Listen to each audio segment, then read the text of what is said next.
work on this and we'll go over it next week, okay? All right, I'll see you next week, Matt. Bye.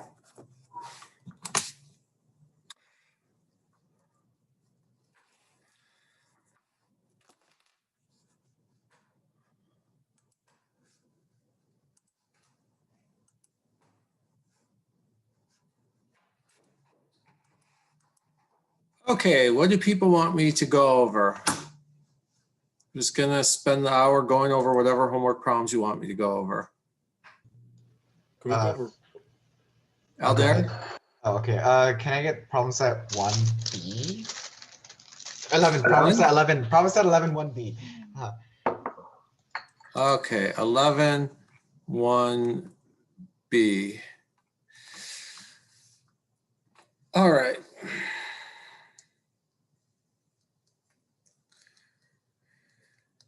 So we have to talk about A first. What you should have gotten from problem set 1, from problem 1A, was that the Fourier transform of this thing, e to the minus gamma absolute value of x, of gamma x plus I k naught x, the Fourier transform of that is a Lorentzian.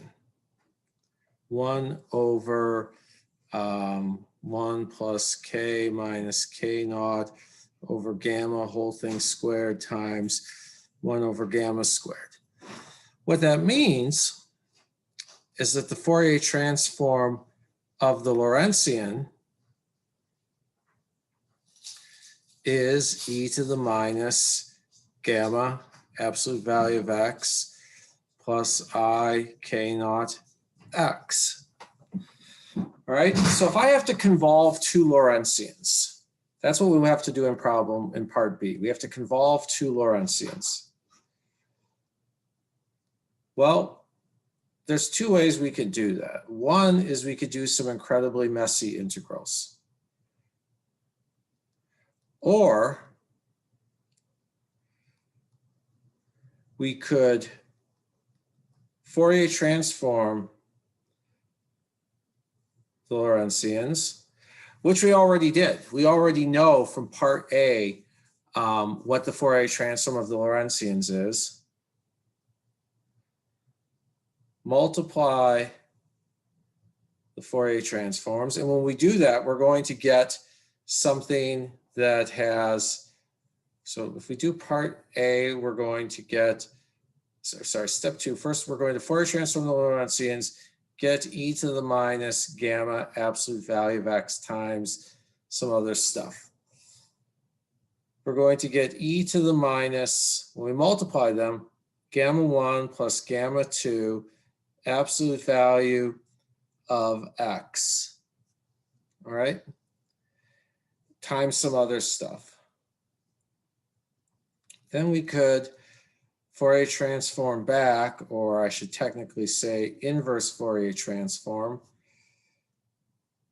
IFT, inverse Fourier transform, and we're going to get a Lorentzian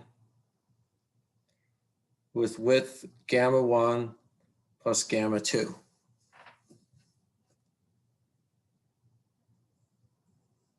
Questions on that?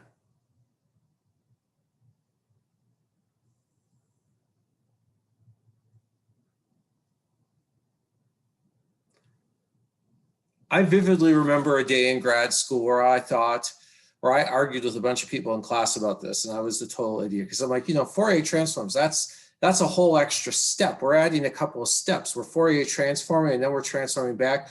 We're adding extra steps.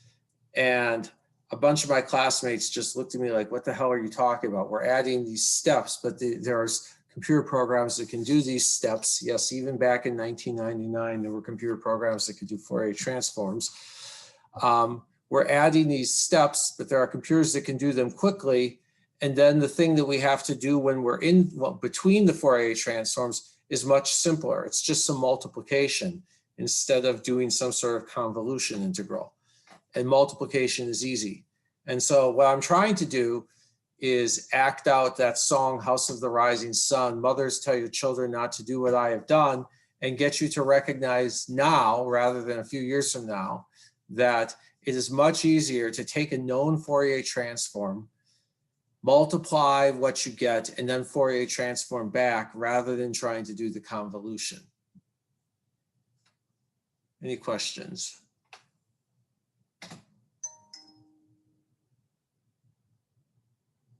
Anyone? Anyone? Professor, I remember you saying that the width is the thing that is being divided by x, and The x is divided by. yeah. So in this case, we would have to make it look like x, or is something is being divided by x? Well, it's the thing that your variable is being divided by. And this, our variable is k. So it's the thing that k is divided by. The mistake a lot of people made is that somewhere out there, they got like a 1 over gamma 1 plus a 1 over gamma 2 or something like that. They said that this must be the width. But the thing is that this is not what k is divided by. That's just some prefactor way out front. This is what k gets divided by in the end. If I just have one Lorentzian, one of the two Lorentzians beforehand, I've got 1 plus k minus k naught over gamma. And so the width is whatever k gets divided by. If I had written it in terms of x, if I had written it as 1 over 1 plus x minus x naught over, I don't know, whatever variable a squared, then the width would be a. It's whatever your variable is divided by, not whatever x is divided by. A variable by any other name would still fulfill the same role.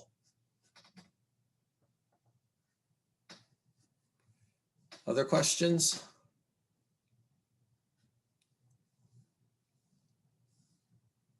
Anyone? Anyone? Bueller? So I had a Bueller? question on problem set 9, number 1. Okay, let me pull up that problem set. Part B. Problem set 9, 1B. So I understand how to solve this problem, but I'm confused why we only solve for B sub n. Why don't we also solve for A sub n when we're dealing with, or when we're working with Parseval's theorem, where we have A sub n squared plus B sub n squared in the summation? Because this is an odd function. So because it's odd, we get that A sub n is 0. This thing is odd, so it only has signs in it. If it was not an odd function, then, well, it could be purely even, in which case it would only have cosines, or it could be neither even nor odd, in which case it would have both sines and cosines. But because this function is purely odd, it only has sines, not cosines. Okay. I have a follow-up question on top hat functions and square waves. Okay.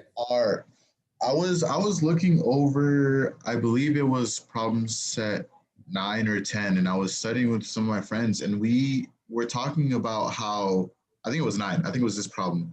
We're talking about how in this case, this square function is odd, so we can represent it using only signs, right? But my friend said something that it was like all top hat functions or all square functions are odd, so all of them can be represented by signs. Your friend is wrong. Okay, that's what I was saying, because just because a square wave is a square wave doesn't mean it's odd or even. It could be either or, right? Yeah, I mean, I could have a square wave that's even. I could have it like this, and if I were doing the artwork more carefully, then this would be exactly even. But you know, I probably didn't make it perfect there. But yeah, this is even. Because it just depends on if it's reflecting off the x-axis or the y-axis, right? To identify whether it's odd or even. That's how I've been doing it so far. Well, you've been doing it wrong. Oh, okay. Odd or even is always about, it always comes down to reflection about the vertical axis, okay? If it's the same when you reflect about the vertical axis, if the value here is the same as the value there, it is even.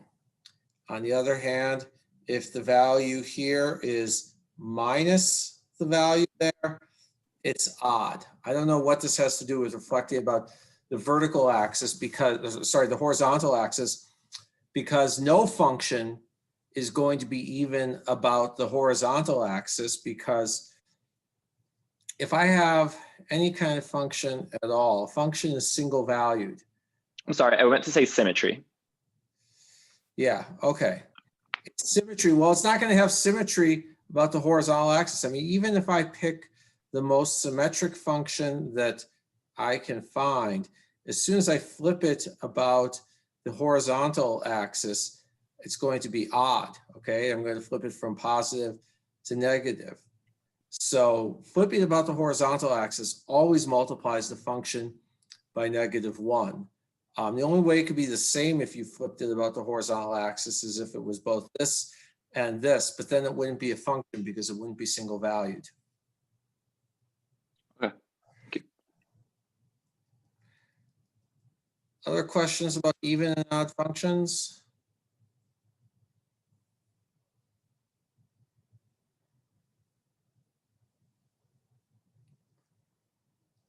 All right, then somebody throw me another homework problem to go over. Problem set 9, number 4. Let me scroll through my file and find that problem. Different ways to represent a function. Okay, that one had messy integrals. And that one we had to find the Fourier series representation of this ugly thing. But we defined it in such a way that it was an odd function, because this is something that happens a lot. Say I only care about the function between here and here, but I want to take something between here and here, something that isn't actually periodic, and represent it in terms of sines and or cosines. And you're thinking, when on earth would we want to do that if it's not periodic? Well, next year, particle in a box. Those are represented in terms of sines and cosines, even though the wave function is confined to some finite region. So mathematically, representing it in terms of sines and cosines is making it into a Fourier series. Now, there's 3 things we could do. One is we could reflect it down here so that it becomes an odd function. And then we would just compute it in terms of sines. We could reflect it this way, in which case it would have become an even function. Or we could have just said, you know what, I'm not going to make it even or odd. I'm just going to make it itself repeated, in which case we would need both sines and cosines. And so for this one, if we do what I've outlined in blue, then it is odd. And so we just have to compute the integral of 1 over t. Sorry, is it 1 over t or 2 over t? Integral over 1 full period of sine of n pi x sine pi x. This is f of x, and this is what we are going to be finding the inner product with. And I did that integral in Wolfram, and I got something very messy. I'm not going to give you an integral that's quite that nasty on Friday.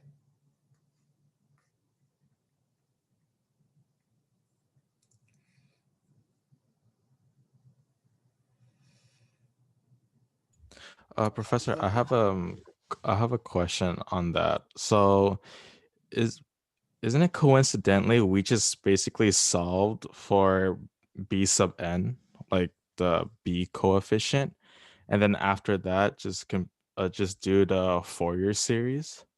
Isn't that What do you mean, like, is it coincidental that we solve for a coefficient and then do a Fourier series? because the question asked to do a Fourier series, right? And then it also stated that we should apply an odd extension to it, which you drew for us in blue, I believe. Yeah, But when we compute it, it's just solving for b sub n, right? that's what it means to express as a Fourier series, to figure out what the coefficients are. So, but what about the relationship between odd extensions and b sub n? Are they correlated in any way? Doing an odd extension just means that you only have to worry about b sub n. You don't have to worry about a sub n. Oh, okay. If we did an even extension, then we wouldn't have to worry about b sub n. We'd only have to worry about a sub n. And if Hmm. extension was no symmetry, we'd have to compute both. Okay, sounds good. Thank you for that.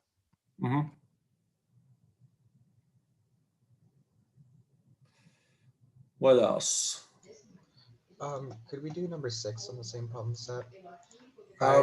Set 9, number 6. I also have problems with multiplying two sums together. I guess I never learned how to do that in any of my math classes. So,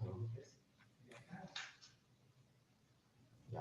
Dude, just smash them together, bro. That's all you need to do. I think it's if they have the same starting point and the same ending point, you can just multiply the arguments. Is that correct? Oh, not in general, absolutely not. Now, if you multiply and then integrate, and you integrate in such a way that the vast majority of the things integrate to 0, then yes, you just multiply corresponding terms.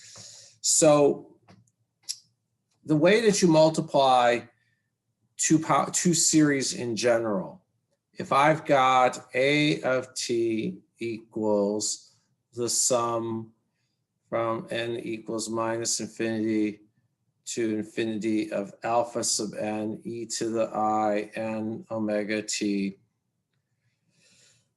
and b of t is the sum from, I'll say, m equals minus infinity to infinity beta sub m e to the I m omega t, then a of t, b of t. Well, I have to take each term of a and multiply it by every single term of b. All right, I can't just take one term of a and multiply it by a particular term of b, because when I multiply a by b, if I'm multiplying, a plus b plus c times d plus e plus f, I have to multiply everything by everything. I have to multiply everything in here by everything in there. I don't just get to say, you know what, a showed up first, I'm only going to multiply it by d, or b showed up second, I'm only going to multiply it by e. It doesn't work that way. It's a times everything plus b times everything plus c times everything. All right. Likewise here, it's alpha sub minus 52 multiplied by all of these. It's alpha sub minus 51 multiplied by all of these. Alpha sub minus 50 multiplied by all of those, and so forth. So in general, we write it as a double sum.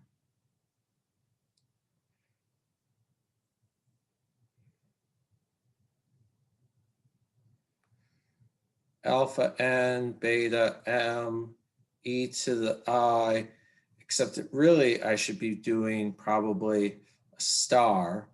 So I'd be doing alpha n star e to the I m minus n omega t, because as soon as I take the complex conjugate of alpha, of a, then I conjugate everything in a.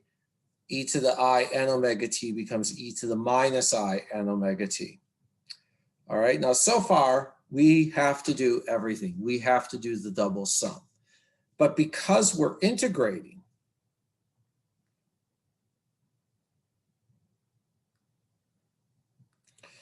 the integral of this over a full cycle, I'm integrating an oscillating function of simple sinusoidal oscillation over a full cycle. The integral of a sinusoidal oscillation is 0. So almost all of these integrate to 0 unless m equals n, because the integral of 1 is most definitely not 0. All right, and so this becomes the sum over just one index. So that you don't have to worry about, well, which index do I keep? I'll just go over a third index, alpha sub L star beta L, integral from T naught to T naught plus the period of dt. And I get to do that. I get to simplify it only because almost all of those integrals were 0. Now, at this point, one of you will eventually next semester go up to one of your other professors, drastically oversimplify a sum and say, but Dr. Small told us that you can just multiply the corresponding terms. No, I didn't. I said that in this case, because of the integral we're doing, everything where the two terms had different indices integrated to 0. All right. And so this has a particularly simple form. This is just t. And so we are left with the statement that the integral of, I should put a 1 over t out there, 1 over t out there, a 1 over t there. So I get 1 over t times t. The integral of a star of t,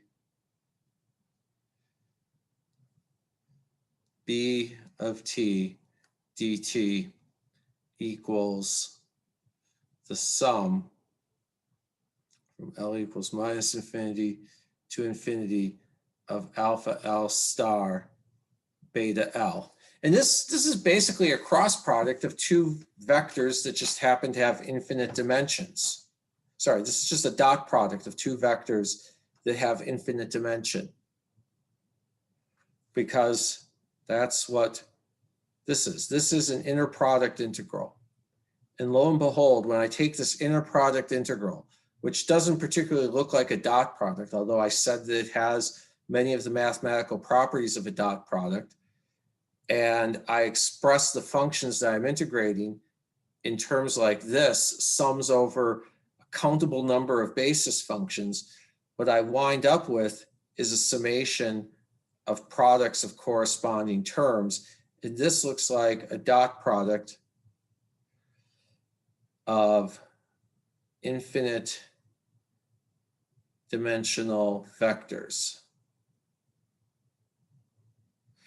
And next year in quantum mechanics, you will probably spend a lot of time doing that. At least once you might be starting quantum mechanics with spin. Half the textbooks in the world start with spin, which means finite dimensional quantum states. Half start with wave functions, which means infinite dimensional quantum states. But whenever you get to wave functions, you'll be doing things like this. You'll be talking about these as inner products of state vectors. They might be calling them matrix elements in quantum mechanics, but it's just this. Any questions?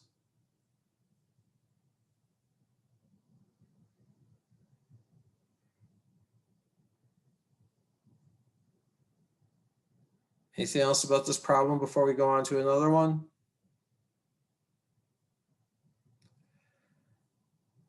All right, hearing nothing, someone who has not yet asked the question, please request another problem. Dr. Small, Yeah, can I ask a more general question about the test? sure. How much signal processing is going to be, or how much is there going to be on the test? Is it going to be a main focus, or is it going to be not? It'll be Fourier transforms. I'm not going to have, Fourier transforms will be there. Convolution will be there. But I'm not going to ask anything that really requires you to think about the signal processing chapters that we just barely touched on. Thank you, Professor. Mhm. Again, in my class, if it's not on the problem set, it's not on the test. I'm not going to ask you to take a test on something that you haven't practiced. The whole point of a test is to give you an incentive to practice and then go over what you practiced.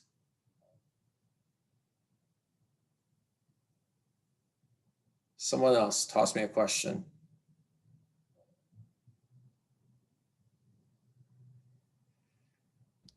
Can you go over number 3 for problem set 9? Sure. Let me scroll up to that problem. Problem set 9, number 3, the shifted triangle wave. So we take PS9 number 3. So in the previous part, we did a triangle wave that looked like this. And now we are shifting it so it looks like this. All right. And there's two ways we could do this. One way is to redo a bunch of integrals. And if we redo a bunch of integrals, we're going to find that because this is now an odd function, whereas previously it was even, it can't have any cosines in its expansion. It only has sines. Or what we could do is we could say, you know what, one, I'm gonna subtract whatever that value is. So that gets rid of a naught. 2, cosine n omega t becomes cosine of n omega t minus t over 2, t minus half the period. All right. That is cosine of n omega t minus n omega period over 2. Well, omega times the period is 2 pi. All right. And so we've got, no, sorry, we're not shifting it by half a cycle. We're shifting it by a quarter of a cycle. My bad. We're shifting it by a quarter cycle. And when we shift it by a quarter cycle, we are going to get 2 pi over 4 times n. So we're going to get cosine of n omega t minus pi over 2n. Well, if the cosine, if n is even, we've got cosine, if n is even, then we've got cosine of some integer multiple of pi. We're subtracting off an integer multiple of pi.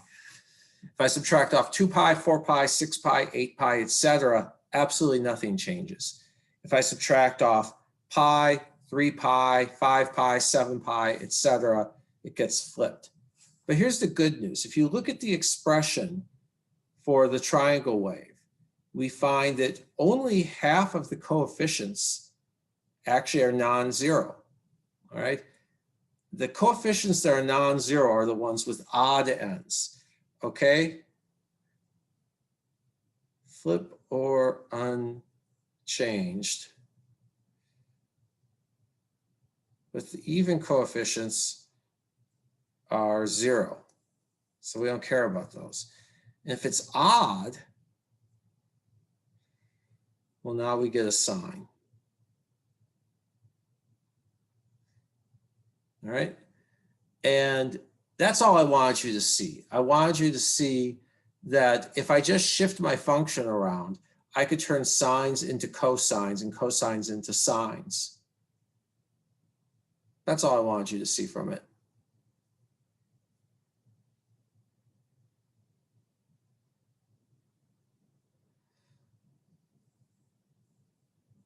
Other questions?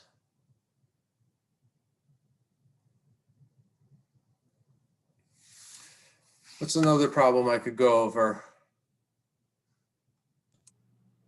Professor, Yeah.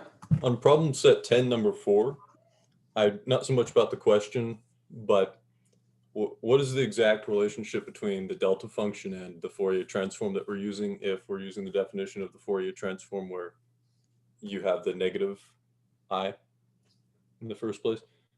Because the book's got some stuff with, do we just not care about the 2 pi's at all? I'm not going to be picky about 2 pi's. Some people would say that's atrocious. I should be teaching good habits, and I'm usually a stickler for good habits. But this is one of those things where there's 3 different conventions. I want you to remember that the Fourier transform of a cosine is 2 delta functions. Okay, I want you to remember that the Fourier transform of a cosine, if I've got cosine of nkx, then this is its Fourier transform at plus nk and minus nk, right? Because we're adding, if I were to inverse transform it, I would multiply e to the ikx by a delta function and integrate, and I get, well, e to the minus I nkx, and here I would get e to the I nkx. I want you to know that when you Fourier transform a delta function, you get a complex exponential. That's what I want you to know. Since a cosine is a combination of 2 complex exponentials, then Fourier transforming a cosine gives you 2 delta functions. The way to think about it is this. A complex exponential is a perfectly pure oscillation. And a Fourier transform is just figuring out, for this function that I'm looking at, how much of it, what percentage of it is at each frequency. Just going among the frequencies and asking what percentage of it is at each frequency. Well, everything, all of the area under the curve for a pure oscillation is at that value of k, or at that value of omega. So the Fourier transform of a complex exponential has to be a delta function. And then the Fourier transform of a cosine is a sum of 2 delta functions. And the Fourier transform of a sine is, oops, different color.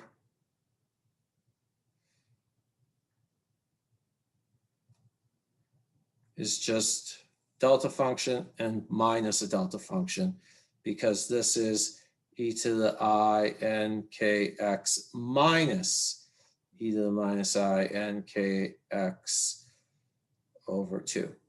So that's what I want you to know.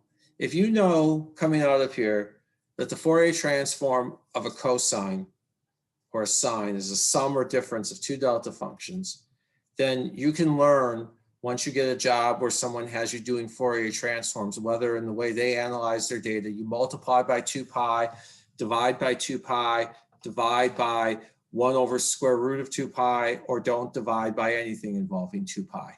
That thing you can learn. And I'm not going to have you learn it because, oh, yes, you're right, it should be a 2i in the denominator. And I'm not going to have you learn that because your friend is going to have a boss who uses a different convention. So there's no point in having both of you memorize one convention. You should just remember, what is the qualitative behavior? And then I have to look in a book to see, for this convention, am I dividing by 2 pi or square root of 2 pi? If I'm dividing by 2 pi, is it the forward transform or inverse transform that divides by 2 pi? So yeah. Other questions?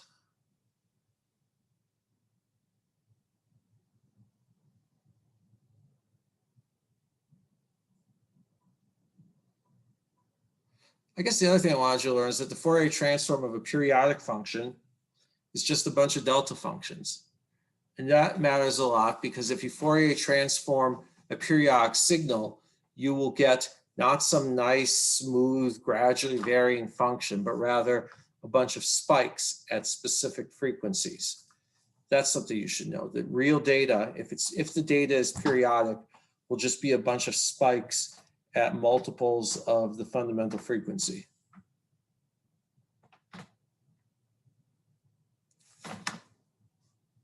Other questions?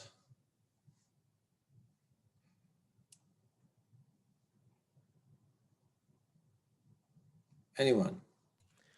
Professor, I was wondering if you could help us with problem set number 11 for 5A of how we conceptually / visually set up the gratings and do the computation. Sure. Okay, 2x2 phase mask.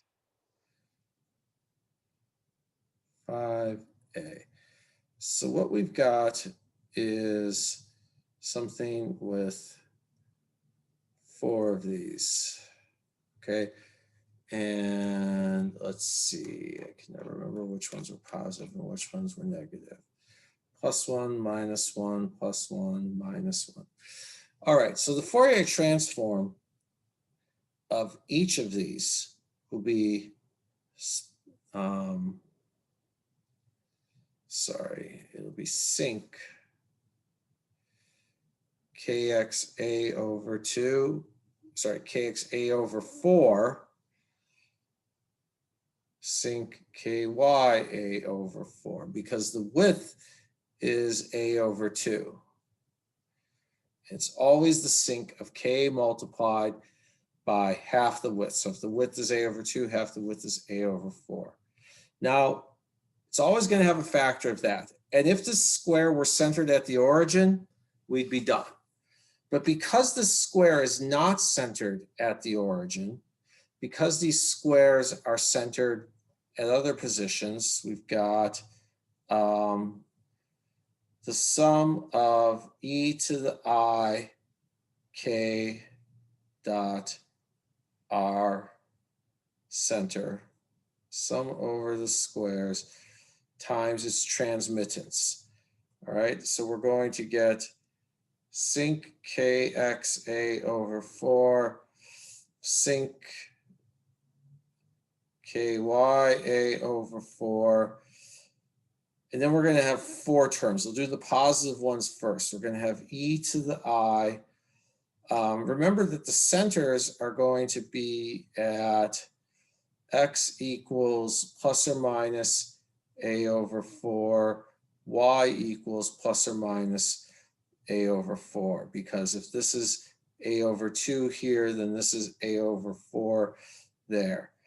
So I'm going to get e to the I kx plus ky a over 4. That would correspond to this one, plus e to the minus I kx plus ky a over 4. That would correspond to that one. Minus e to the I times, well, let's say kx minus ky a over 4.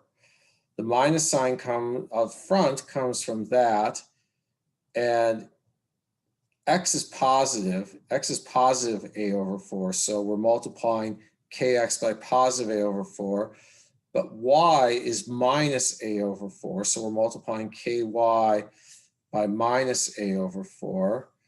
So that's coming from here. And then finally, minus e to the minus I times all of that again.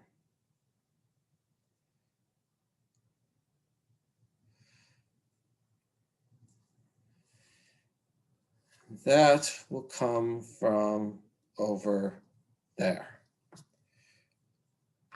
And what I was hoping you would do is check your work for the case k equals 0. A lot of you in part B just realize that if k equals 0, then it's quite simple. The Fourier transform is just the integral over the area of the transmittance times e to the I 0, which is 1 dA. And since the transmittance is +1 in half the area and -1 in the other half of the area, then boom, that's 0. but many of you got expressions that didn't add up to 0 in part A if the K's were all 0.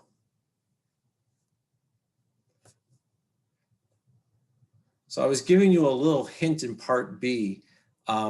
Do this integral for the case K equals 0, and then see if your answer in the previous part works in the case K equals 0.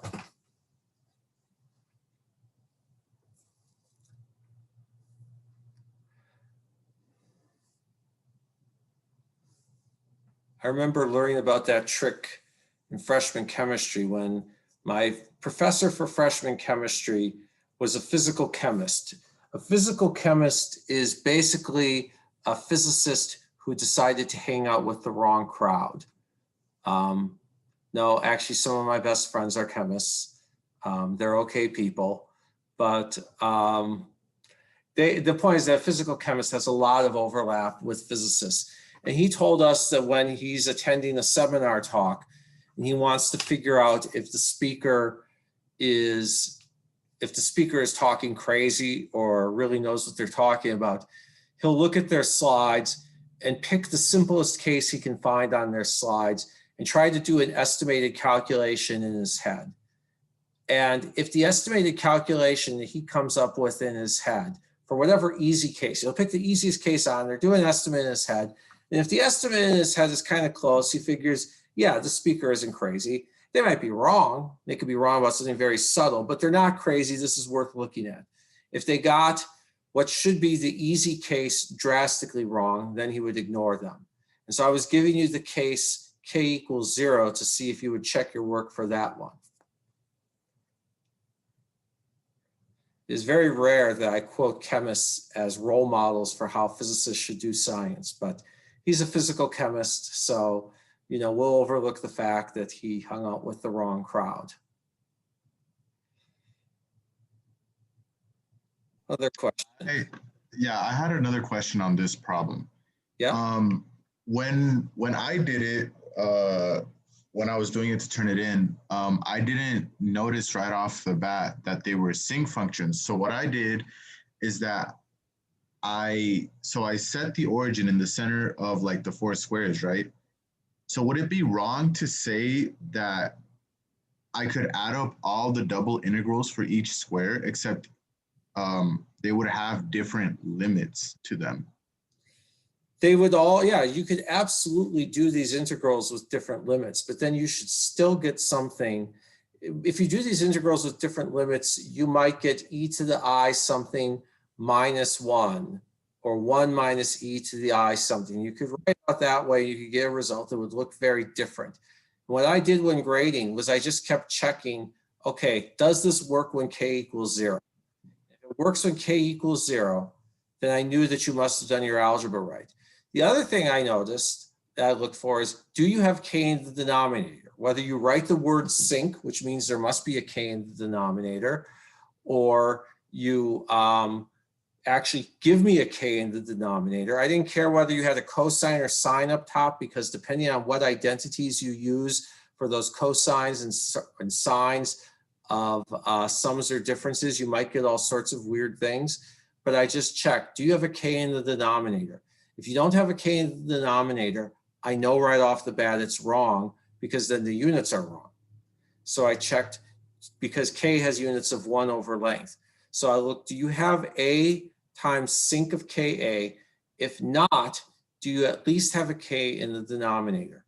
If you have K's in the denominator and it's equal to 0 when I plug in K, equal to 0 when I plug in K equals 0, then it's right. So I just followed my freshman chemistry professor when grading. One of the few chemists I will look up to as a role model. Okay, thank you. Mm-hmm. Actually, I take that back. As much as I hated freshman chemistry, I learned one other valuable thing from my chemistry professor. I think I actually did more writing in my freshman chemistry class than I did in my 2 humanities classes combined. They made me write a formal lab report every week. And God help us, those TAs critiqued it every week. Like they would actually cover it in comments on grammar and stuff. And that matters.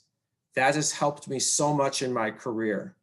That has made it possible for me to get away with certain kinds of procrastination that I wouldn't otherwise be able to get away with, because I knew that if I wrote it at the last minute, I could still write it well. And so I look, as much as I found chemistry as a subject painful with all those, the oxidation state of this is +3, except when it's -3, or maybe it's -5, or sometimes it's, you know, negative whatever, who knows what. As much as I found the exceptions in chemistry to be absolutely terrible, that freshman chemistry class really made me a successful scientist, because they taught me how to figure out when something's crazy, and they made me write more than my humanities professors made me write. And my humanities professors made me write a lot, but I wrote even more for chemistry. And if you guys didn't get that experience, you should file a lawsuit and demand your tuition money back. Other questions?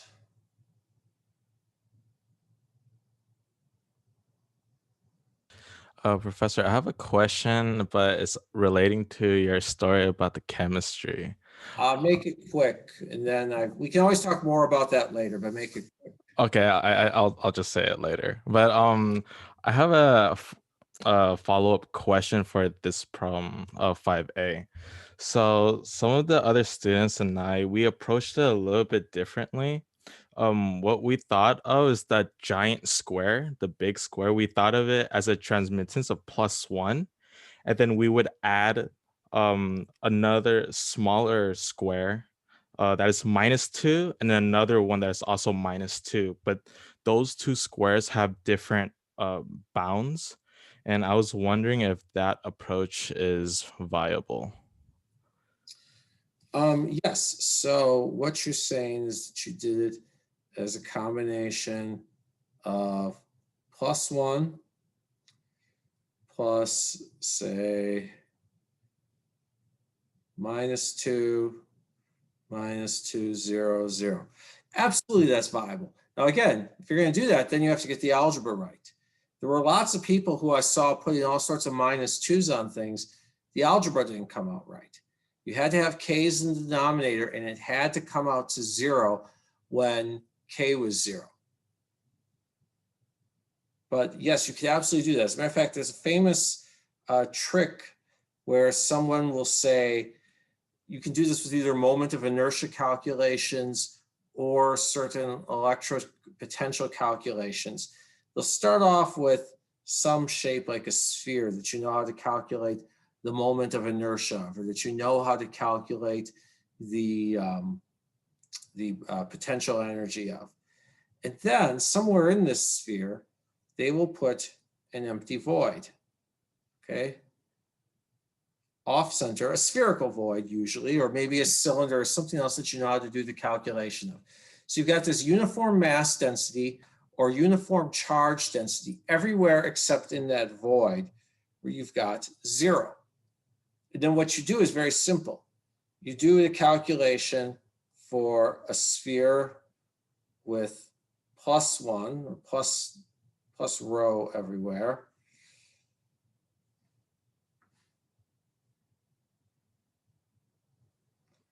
Plus something there with -rho. And if the problem is linear, then this works. So yeah, you were using that trick. And as long as you, at the end of the day, gave me something that had k's in the denominator, which it has to have in order to have the scaling in the units correct, and equaled 0 when k equals 0, I would give you the points.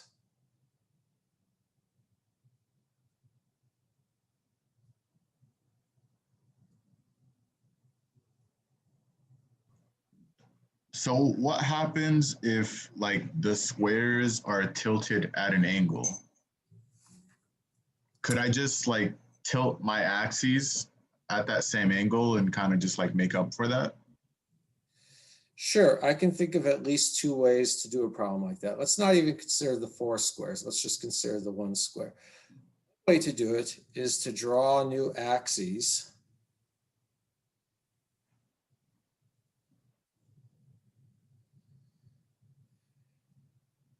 And then just say, okay, this is going to be sinc of kx prime a over 2, sinc of ky prime a over 2, and then you rotate. Then you have to say that kx prime is equal to, it's going to be kx plus or minus ky over square root of 2. I'd have to think for a moment about which one it is and how we rotate it. But you could do that rotation, all right? So you could solve it in the easy coordinate system and then do the rotation. That is the most physicist way to do it, to solve the problem and then apply some sort of symmetry operation. That is what I would strongly recommend doing. The other way you could, of course, do it is you could do that integral from, let's say, x equals minus, this is going to be a over square root of 2, I think. Yeah, because it's going to be the half diagonal. The diagonal is a square root of 2, so the half diagonal is a over square root of 2 to x equals plus a over square root of 2. And then you could integrate from y equals, well, let's see here. It's going to be y equals the half diagonal, a over square root of 2.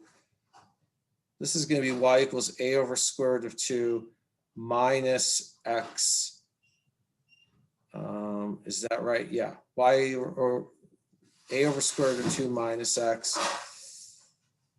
And this is going to be minus a over square root of 2 plus x, because it's going to start at the half diagonal. It's going to rise with slope 1. Here it's falling with slope minus 1. Here it's rising with slope 1. So you could do that integral. But brute force integration is considered tacky. It's considered something low class. Any truly elegant physicist would, of course, do operation and maybe utter a few Russian names while doing it, because that would be very Russian. I mean, any physicist should do it, but if an American physicist did, we'd say, well, you know, it's okay. If a Russian physicist did that, they'd be like, niet, and then go to Gulag. Russians have elegant style. So yes, that would be like the true way to do it. You know, sit back and quote some Landau while you're doing this in a different coordinate system. Thank you. Mm-hmm.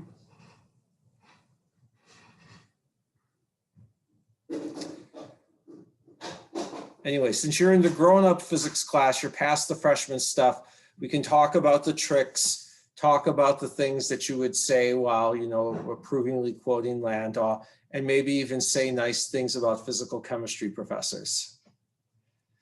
Other questions?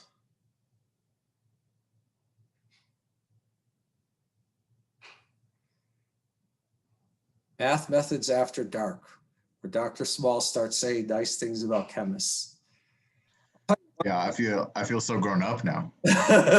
I'll tell you one quick story. In grad school, I actually learned how to do some chemistry.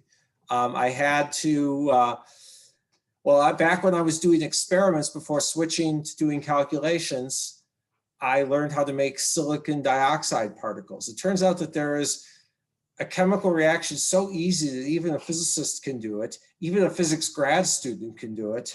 Even a physics grad student destined for theory can do it. That just naturally produces uniform spherical particles of silicon dioxide. And all these particles have the same size, they're perfectly spherical, and it's just so much fun. And when they come out, it looks really cool because they spontaneously assemble into these hexagonal arrays.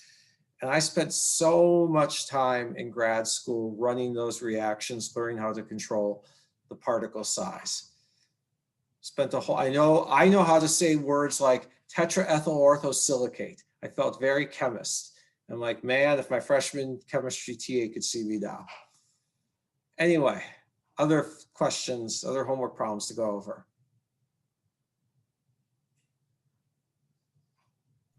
Can we go over number 3 on problem set 11? Sure, let me scroll up to that. Convolution derivatives.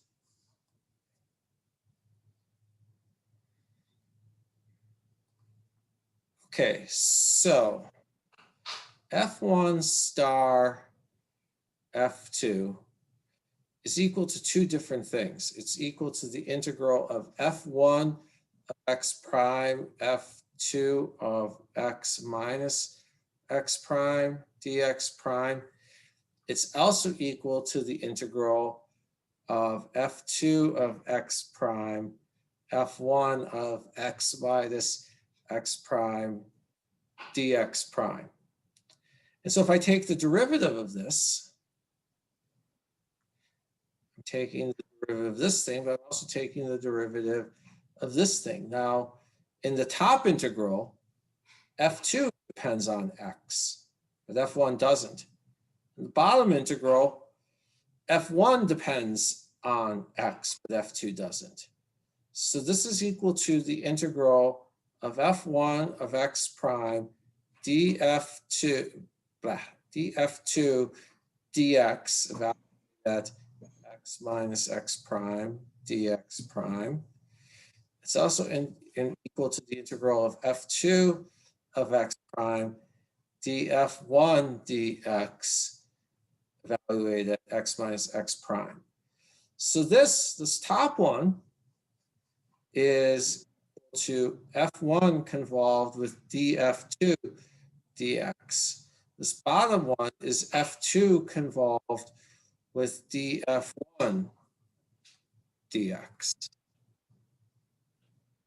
So when you take the derivative of a convolution, you're convolving one function with the other derivative, and it doesn't matter which way you go. That's a surprising but completely valid result for convolutions. All right, cool. I think I was overthinking it because I did the product rule and then did some other stuff, and then it was too easy, and so I was like, no, it can't be this easy. And so then I kept looking at it, and it wasn't good. But also a follow-up question on convolutions and the width of it. So I know we talked about earlier today and then in class also that the width of a convolution is whatever x is dividing, correct? Or the other way around?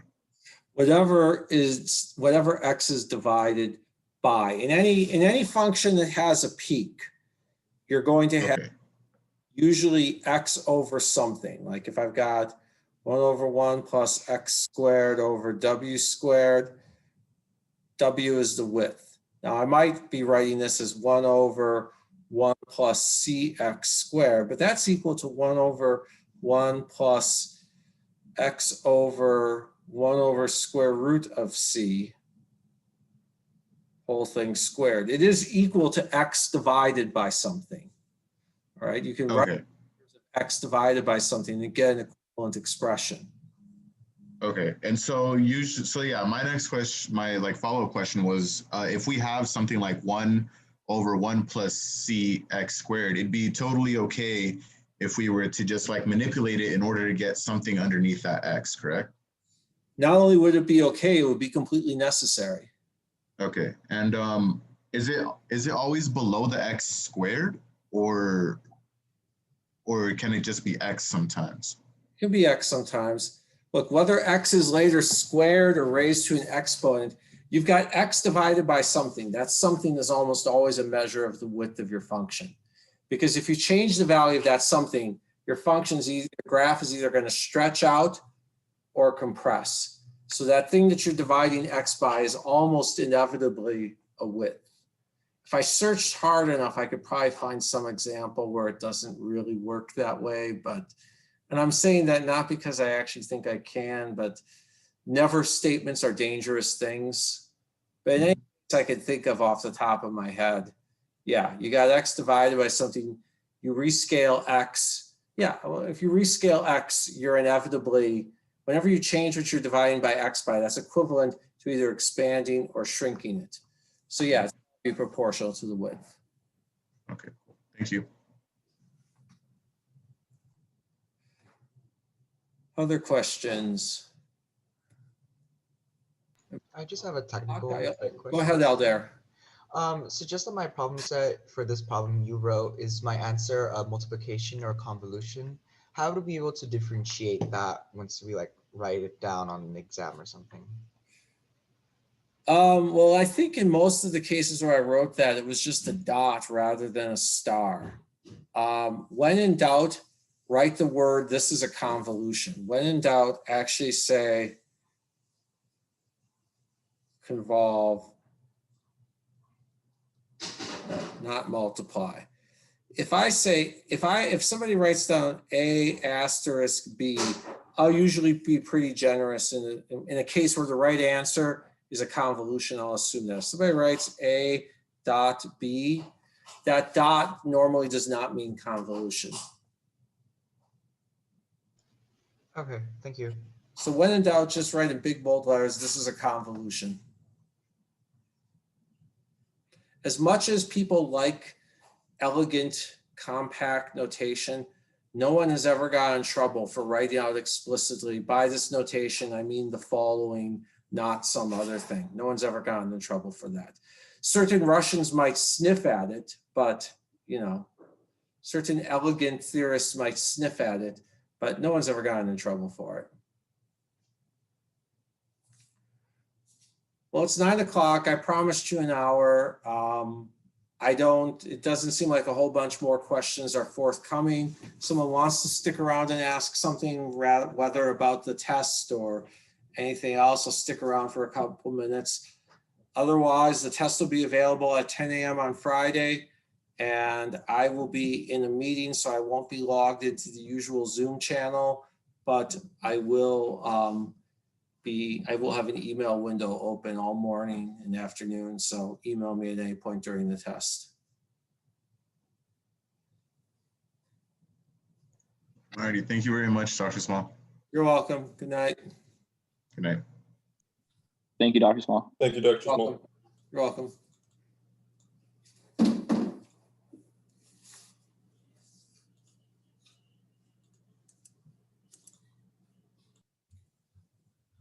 Professor, I have one question that's kind of like technical. So I know on a midterm we're allowed to use Mathematica, but how much can we use it? Because I sometimes feel guilty using it. I would say go ahead and check your work with it, but you can't write on your test, Mathematica said so. You better show me how you would do the integral. You want to check your integral in Mathematica? That's making technology work for you. If you want to avoid doing the work, that's having technology help you. But if you want to just simply get the answer from Mathematica and not check it yourself or not show the process, then that's having technology think in your place. And we know from the Matrix movies what happens when technology is thinking for us. Okay, yeah, all right, sounds good. Yeah, I just with these problem sets and follow-ups, I used Mathematica, but I feel guilty using it, so I'm gonna try to use it less, or at least sparingly. Now, you also wanted to ask me a question about my chemistry professor story. Yeah, so I was wondering, like, why did you have to write so much in the chemistry lab? Like, I know there's a lot of things you could write about the Bunsen burner, but besides that, like, writing to more than a liberal arts class, that's kind of hard, isn't it? I signed up for the advanced version of freshman chem. They offered 2 versions of freshman chem for the masses and a harder version. And I wanted into the harder version. I figured I'd learn more in there. They worked us harder. And I learned more, and I'm So glad that they made me do that. Yeah. I wrote a lot for my humanities classes, but in my humanities classes, I had an essay. One of them had like 3 essays over the semester, and the other one had an essay every other week, whereas I had a report every single week in Oh Chem. my God. Yeah, that's a lot. That's a lot. Yeah. It But built character. I mhm. mean, that was basically a boot camp. I always tell people you get to have 2 easy years and 2 hard years in college. And you even get to decide which ones will be the easy years and which ones will be the hard years. And I decided that I would just do everything in my power to get A's freshman year. I would stay up as many nights as needed.